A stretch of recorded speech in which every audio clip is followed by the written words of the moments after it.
It was like, okay, now we need to get out there and let these people hear our voices. The same case in Tanzania. They kept on saying they need to have new reforms, elections reforms, and they kept on assuming. And the leaders, they will come out and neglect these voices. Actually, what in saying Kiswahili, wanakejeli. You know, this is how things are done. Now, in that perspective, as the youth, they are like, we voted for you. Actually, we are your bosses. So why are you not listening? And that's the case of each and every leader who they are out there. It's very important to understand it's not the young people are, well, there's unrest that's happening them, or maybe, you know, you can keep on saying they are jobless and all that. Yes, these cases are there, but that does not mean they are not allowed to voice. And it's important that even us as leaders to get to know, even us who are leading, we also have to sit down and listen to what people are saying. And that's the thing, that even the leaders in the positions they are in, they need also to listen to them, to the people, and also listen to the youths who are already in positions. Because that's the other thing, even us, the young people in positions, you even realize maybe it's the president, the governors, they assume us a lot. You are so young, relax, you know, you've not seen life. You know, this is not how things are done. And yet, why are you so in a hurry? You just take your time. You know, one day you will get there. They also assume us in leadership that we are clueless of what we are supposed to be passing out there, or even how we are supposed to lead people. Yes. All right, Tony? Yes. Thank you so much, Trevor, for the opportunity. My name is Tony Blair, and just to correct you, it is not Onagi Comrades Alliance. Onagi Comrades Alliance is in different universities, so I'm the overall chairman. Now on the issue of the Gen Z... So you're the chairman of what? Onagi Comrades Alliance. Okay. Overall chairman, national chairman. Okay. But are you from Technical University? Yes, I am. So I said the Onagi Comrades Alliance, Technical University of Kenya. Or from Technical University, but not the Onagi Comrades Alliance chairman in Tuk. Okay. Yeah. So you want to be you're the national? I'm the national chairman, yeah. So on the issue of Tanzania, we are not used to Tanzanian citizens going to the streets per se. But what we are seeing today, I think the Gen Z wave has just caught up with Tanzania, because when Samia Suluhu was coming in 2021, she was very popular then. But then after the Gen Z protest that was witnessed in Kenya, now we are seeing that the youth across Africa are becoming politically conscious, and not just in Tanzania. We saw it first in Nepal and even in Bangladesh, and there were also attempts in Uganda and Nigeria, which were not successful. But then what we are seeing in Tanzania today, it is because Tanzanians feel that they are being left out, the young people there. They feel that because Kenyans were able to do this thing, and because now at least things are better in Kenya, we also want to be part of that. That is why they are holding the current administration accountable. And what baffles me is the kind of, the manner in which those elections have been done. Because if you look at it, you see that I think it was just a coronation of Suluhu. We are seeing most of the top contenders were locked out of that election. And I think that is why Tanzanians do not want to go in history as people who just accepted oppression, and they want to be seen as people who also stood out when it was rightful to do so. So I want to agree with the fellow panelists that the young citizens in Africa are just becoming politically conscious. They are beginning to demand more from their leaders. And the sad thing is that the leaders do not know how to deal with this. That is why we are seeing even the internet shutdown in Tanzania during the elections. And not just in Tanzania, we also saw it in Cameroon, where there was another contested election. And I think this is not ending anytime soon, and African leaders need to adjust and do things in the right way. Okay, adjustment. And let me bring you back in, Kasmul, before I take a quick break here. So let's look at it from our own perspective here at home. What do you think are some of the key barriers then preventing people from rising into leadership, especially young people? Because you are one of those people, and we've had this conversation with you several times. Anytime a young person also comes up, there's an equal force pushing back at you, calling you names. Someone who betrayed the cause, someone who's not right, it doesn't speak for us. So how then can the young people have a voice of reason among themselves and rise into leadership when there's also a push and pull between themselves? They don't seem to have an ideology of what do they really want. You know, the scientist Isaac Newton says, for every action, there's an equal and opposite reaction. I think as young people, the fact that we're young is an impediment on its own, because being young is not a qualification for leadership. It's not a qualification for anything, really. And as a young person, you have to prove through consistency, and consistency is gained over time. So a lot of the opposition that you find young people facing, most of it stems, apart from the obvious jealousy or seeming disgruntlement from certain very well orchestrated quarters, a lot of the time is just that we have not proven our experience. And as we all know, without fire there is no refining, without pain there is no relief, and without flood there is no rescue, as a poet would put it.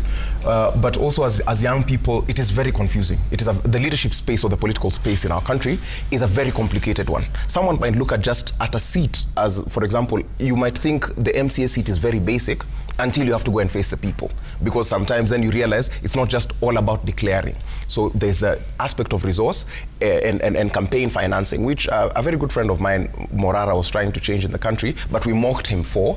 And then now what you see is the same politicians, now the politicians who people are fronting are trying to use the exact same ideas. So this thing for bringing each other down does not avail too much. The space is too big. My friend here is a leader of the Onagi Comrades Alliance, which is a totally different outfit from, for example, Kenya University Students Organization. You could be an MCA. There's such a big space, but there's a crab in a barrel mentality where it feels as though that if you rise, it means my downfall. People play it in a zero-sum game. And just to chime in into part of this larger conversation, as young people, there are systemic and structural problems that make it really difficult. Like even in the case of Tanzania, sorry to backpedal, if you think about rights, if you think about the inalienable rights, like right from freedom to torture and unfair treatment, freedom from slavery or servitude, the right to a fair trial, and the right to habeas corpus, there's a reason why all around the world these are inalienable. If at any point these rights are withdrawn or withheld from an individual who the people love or people know about, the people are always going to revolt. And if you think about it, you saw the opposition in Tanzania, the Bwana Tundu Lissu was subjected to such treatment. And anytime that happens, even here in Kenya, the young people, the thing that the young people are willing to go to the streets for the most is if people are abducted, if people are unlawfully disappeared, and that's why we keep on urging the government and security forces. We've definitely seen an improvement, but if these things, even around the region, if you see anywhere where these inalienable rights are being violated, there definitely will be some revolt. So I would like to tie that as a political conscious generation, as my comrade said, that understands their rights, that is far exposed. We should have a leadership that cares for the people. But in terms of that scope, as young people, we need to learn that even these challenges that you see me going through, and I've told my friends severally, even some of them who have resigned from politics, who have taken a back seat, the challenges you see me going through, as long as you get into politics, you will go through those challenges. So they are not unique. Instead of pulling each other down, let us learn from each other. Mm-hmm. And remember, what are some of the barriers in your way? You mentioned parts made easier to ascend to power, that for the young people, the parts should be made easier, but we know they are not. So what are some of the key barriers preventing the young people from rising into leadership positions? Trevor, thank you. I am a victim because when I was first elected in 2013, I was age 26. Then there is this cultural perception that, this boy is young, he's not even married, he has no even a cottage. It's a culture of the where I come from, of the Luo, that you must, for you to be a leader, you must have your house properly built. Actually, not a house, a home with a gate. Yeah, so that people can, where will we go? Where will we meet him? Really. Yeah. So he must have a home and a gate, and properly married. And to some extent, it was very difficult to get into leadership without 2-3 women. Yeah, how many women? One person with one woman cannot, really lead. So that cultural, it's true. Really, I am a victim. Yeah. And it is serious, Trevor. That cultural perception is very serious. In fact, and such kind of ideas normally come towards the election. Yeah. Then they start saying, but now that we want to elect this boy, unasemanga, si huyu kijana atapotea na warembo huko nje. So if our people can change that perception culturally, then it's a serious barrier. Yeah. It's a serious barrier. But I thank my people that despite that, I tell the youths that please do not be taken aback by the wordings from the people. That Kasman is not married, and therefore we cannot trust him. Allegedly. Allegedly. Allegedly not married. I mean, allegedly, yes, I like that. Yeah. So that cultural perception is really hindering us. Yeah. Two, when I was elected in 2013, Trevor, my age was a factor. And in fact, when I went through the ODM nominations, my certificate was taken and given to some Mzee who the party thought was now of age. He was around 59, 60 years. And you know I was 29, at 26. So I was almost double his age. So age is also, I mean, the way you carry up yourself, people think that you are still young to lead. Another very serious impediment is lack of resource. Campaigns to lead in any position as a youth need some resource. If you do not have resource, and there's a very bad term that sometimes they use now, not bad per se, but it's a political term. You know, when I say bad and I'll be going back to them, it's very dangerous. Yeah, they tell you, Mheshimiwa, we are only 5. Yeah. And then even when they say they are 10, even when they are 2, they will change voices because you would want to talk to them. You will talk to 2 people with different voices, thinking that they are even 10 and above.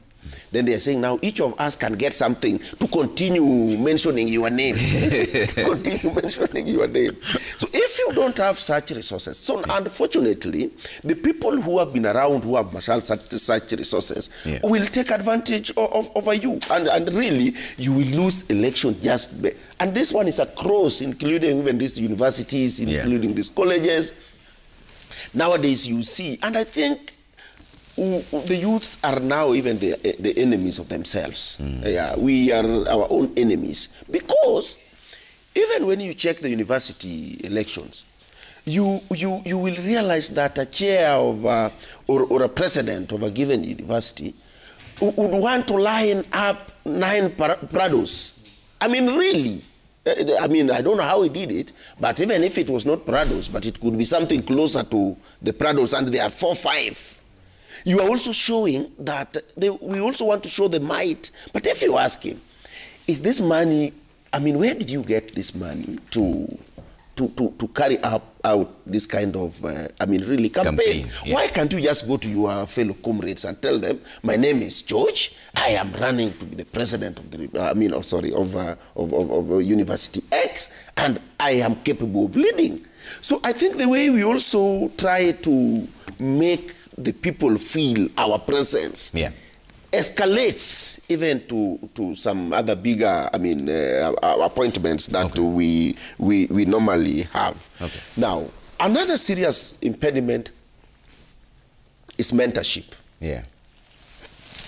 Trevor, it is very difficult even for the people who have been in power to pick Kasmil the way, and in fact there are few.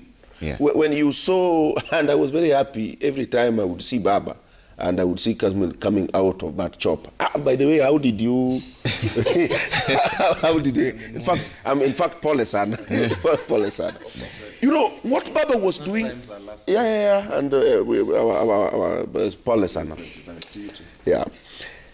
I mean, really, what Baba was doing to Kasmil is serious mentorship. How many of these leaders would pick a youth and say, I want mentor? Because walisema kwa Kiswahili ati kifaranga ambayo itakuwa jogoo huonekana sorry, you know, it's bordering on my bay. Yes. Very difficult, so I don't expect him to tell me. It's a balance start.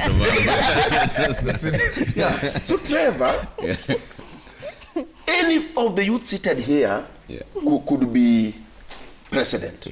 Or even, but Trevor, we are very many in this country. The youths are in any elective unit, be it ward, be it constituency, be it county, be it the country. But have you asked yourself why a youth cannot be a governor? And that now, the answer comes into two fronts. One, we are not mentored to believe. We are not mentored to believe that we can be a governor of this country. Two, the youths themselves will say, so this boy who was from Technical University the other day, this one, how can this one be a governor? So even the youth themselves should have workshops to know that really one of you can even be a governor. Okay. Today, I am contesting to be the member of parliament for Uriri. Of course, I will be Kwaimani Amungu. But you will realize that the people who will be fighting that intention, mostly, it's not my grandmother at home, it's your fellow youth. So we must also change our thinking about ourselves. Okay. I have to take a quick commercial. Then lastly, are the reforms. Yeah. We need serious reforms that can be geared towards the leadership of the youth. If these reforms are not made to be, I am telling you, Trevor, it will still be very difficult because we do not have opportunity to sit in those tables to make decisions. All right, I'll take a quick commercial break. I'll come back with you, Faith, because I know Faith and Grace and Tony haven't talked about that, and then we'll get into the local politics in a short while. But keep your views coming at Trevor Mbija at Citizen TV Kenya. Use the hashtag Citizen Daybreak. See you in just a short while.